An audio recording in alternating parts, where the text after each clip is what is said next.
ನಾನ್ ಹೇಗಿರ್ಲಿ? ನಾನ್ ಏನ್ ಮಾಡ್ಲಿ? ಈ ಪ್ರಪಂಚದಲ್ಲಿ ದ್ರೋಹಿ ಅನ್ನೋ ಮುಖ ಹೊತ್ಕೊಂಡು ಹೇಗೋ ಬದುಕ್ಲಿ?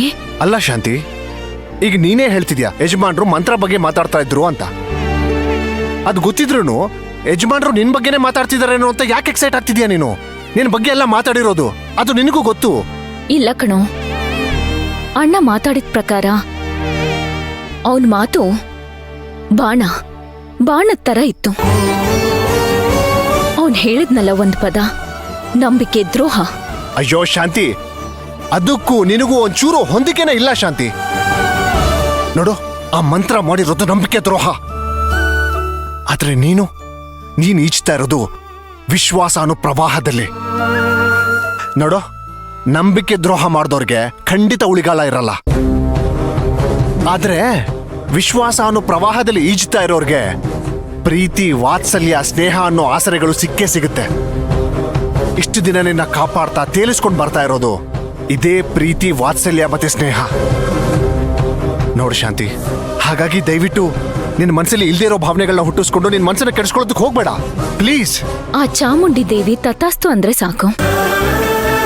ಒಂದ್ ವೇಳೆ ನಡಿಲಿಲ್ಲ ಅಂದ್ರೆ? ಈಗ ಅಷ್ಟು ಬೇಗ ಅದು ನಡಿಲಿಲ್ಲ ಅಂದ್ರೆ ಅಂತ ಹೇಳ್ತಿದ್ಯಲ್ಲ, ಈಗೇನು ಅಪನಂಬಿಕೆನಾ? ನೀನೇನಾದ್ರೂ ಹೇಳು ಶಾಂತಿ, ನೀನು ಮೊದ್ಲಿನ ಶಾಂತಿ ತರ ಇಲ್ಲ. ಮೊದ್ಲಿನ ಶಾಂತಿ ಏನಾದ್ರೂ ಡಿಸೈಡ್ ಮಾಡಿದ್ರೆ ಅಷ್ಟೇ ಫಿಕ್ಸು, ತಲೆ ಕೆಡಿಸ್ಕೊಳ್ತಾ ಇರಲಿಲ್ಲ. ಆದ್ರೆ ನೀನು ಸುಮ್ನೆ ಟೆನ್ಷನ್ ಮಾಡ್ಕೊಳ್ತಿದ್ಯಾ. ಇದು ನನಗಂತೂ ಇಷ್ಟ ಆಗ್ತಿಲ್ಲಪ್ಪ. ನಿಜ ಹೇಳ್ತಾ ಇದ್ದೀನಿ, ಈ ತರ ಶಾಂತಿ ನಾನು ನೋಡ್ತಾ ಇದ್ರೆ ನನಗಂತೂ ಕೆಟ್ಟ ಕೋಪ ಬರ್ತಾ ಇದೆ. ಸರಿ ಆಯ್ತು ನೋಡು, ಇವಾಗ ನೀನು ಬೇಜಾರು ಮಾಡ್ಕೋಬೇಡ. ಈ ವಿಷಯನ ಇಲ್ಲಿಗೆ ಬಿಟ್ಬಿಡೋಣ. ನೀನ್ ಎಲ್ಲಿಗೂ ಹೋಗ್ಬೇಕು ಅಂತ ಹೇಳ್ತಾ ಇದೆಯಲ್ಲ, ಬಾ ನಡಿ ಹೋಗೋಣ.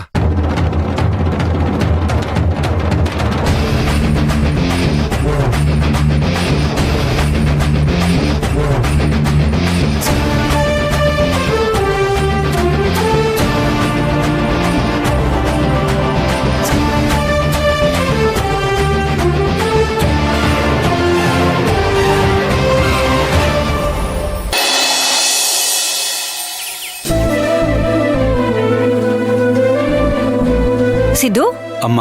ಎಲ್ಲಪ್ಪ ಅವರಿಬ್ರು? ಅವ್ರನ್ನೇ ಕಾಯ್ತಿದ್ದೀನಮ್ಮ.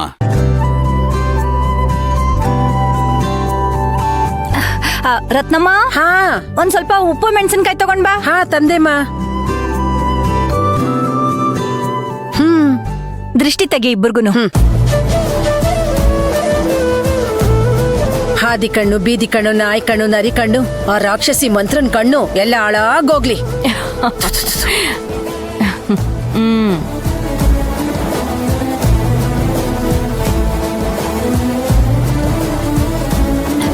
ಎಷ್ಟು ಮುದ್ದಾಗಿದ್ದೀರಪ್ಪ. ಅದೇನೋ ಇಷ್ಟು ದಿನ ನಿಮ್ ಜೀವನದಲ್ಲಿ ಏನೇನೋ ಆಗ್ಬಿಡ್ತು. ಸರಿ, ಆಗಿದ್ದೆಲ್ಲ ಕೆಟ್ಟ ಕನ್ಸು ಅಂತ ತಿಳ್ಕೊಂಡು ಮರ್ತು ಸುಖವಾಗಿ ಸಂಸಾರ ಮಾಡಿ.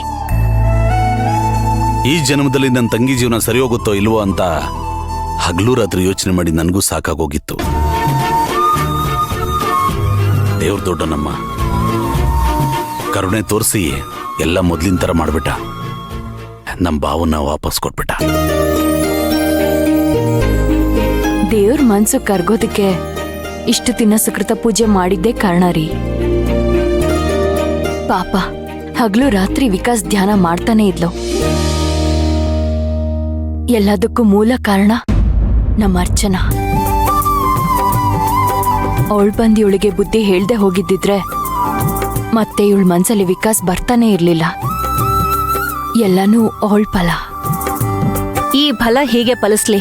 ಆದಷ್ಟು ಬೇಗ ಅವಳಿ ಜೋಳಿ ಮಕ್ಕಳು ನನ್ ಮಡ್ಲಕ್ ಬರ್ಬೇಕು. ಅಮ್ಮ ಸುಮ್ಮನಿರಮ್ಮ, ಹೋಗುವಾಗ್ಲೂ ಬರುವಾಗ್ಲೂ ಬರೀ ಅದೇ ಮಾತು. ಅಮ್ಮ, ಕಾಫಿ ಗಿಫಿ ಏನಾದ್ರು? ಕೇಳ್ತಿಯಲ್ಲೇ, ಹೋಗ್ ಮಾಡ್ಕೊಂಡ್ ಬಾ.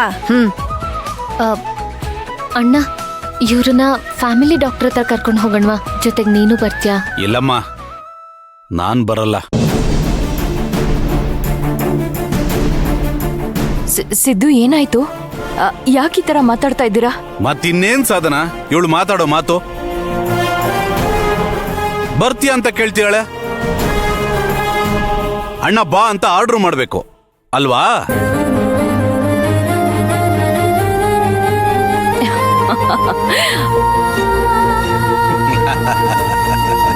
ಏನ್ ಬಾವಾ ಇದು, ನಿಮಿಷ ನೀವು ನನಗೆ ಗಾಬರಿನೇ ಮಾಡ್ಬಿಟ್ರಿ.